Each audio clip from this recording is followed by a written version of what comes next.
Everyone, welcome to my channel. আজকে আবার আপনাদের কাছে চলে এসেছি একটা নতুন রকমের রেসিপি নিয়ে, যেটা কি আপনারা বাইরে কিনে খেয়ে থাকেন। আমি আজকে চলুন আপনাদেরকে ঘরে করে খাইয়ে দেখাবো। তো চলুন দেখুন, আমি আজকে করে নেব কাঁচকলার চিপস, যেটা কি আপনারা বাজারে সাধারণত কিনে খেয়ে থাকেন আর আপনারা জানতে পারেন না যে এগুলো ঘরে কি করে হয়। তো চলুন, খুব সহজ উপায়তে আপনাদেরকে আজকে বানানা চিপস করে দেখাবো, মানে কাঁচকলার চিপস। তো আমি কাঁচকলাগুলোকে স্লাইস স্লাইস করে কেটে ওকে নুন আর জলে ভিজিয়ে রেখে দিয়েছিলাম ৮ ঘন্টার জন্য।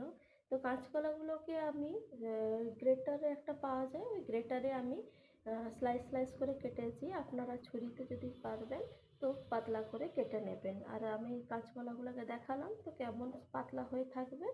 আর এগুলোকে আমি একটু হলুদ জলে আর একটু নুনে ভিজিয়ে ৮ ঘন্টার জন্য রেখেছিলাম, তারপরে ছেঁকে নিয়েছি। এবারে চলুন, কড়াতে পরিমাণ মতন আমি তেল নিয়ে নেব। তেল নিয়ে তেলটা আমার ভালোভাবে গরম হওয়ার পরে, তেলটা ঠান্ডা থাকা অবস্থায় কোনোদিনও দেবেন না, তো চিপসগুলো ঠিক মতন হবে নি।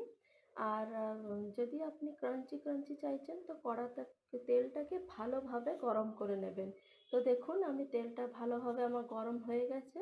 আমি তেল অনুযায়ী আমি চিপসগুলোকে সেই হিসাবে আমি দিয়ে দিয়েছি।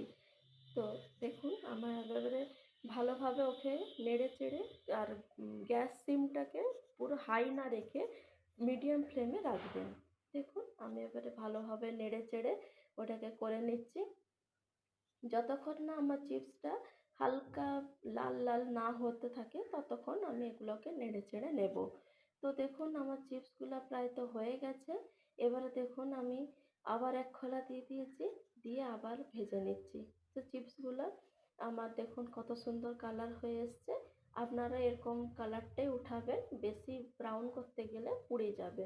তো দেখুন, আমার চিপস পুরো রেডি হয়ে গেছে আর একদম দোকানের মতনই হয়েছে। আপনারা এতে লঙ্কা গুঁড়ো আর একটু অন্য চাট মশলা এগুলো মাখিয়ে খেতে পারেন। বাচ্চারা যদি খায় লঙ্কা গুঁড়ো দেবেন না। যদি ভিডিওটি ভালো লেগে থাকে please do like, comment, share, subscribe.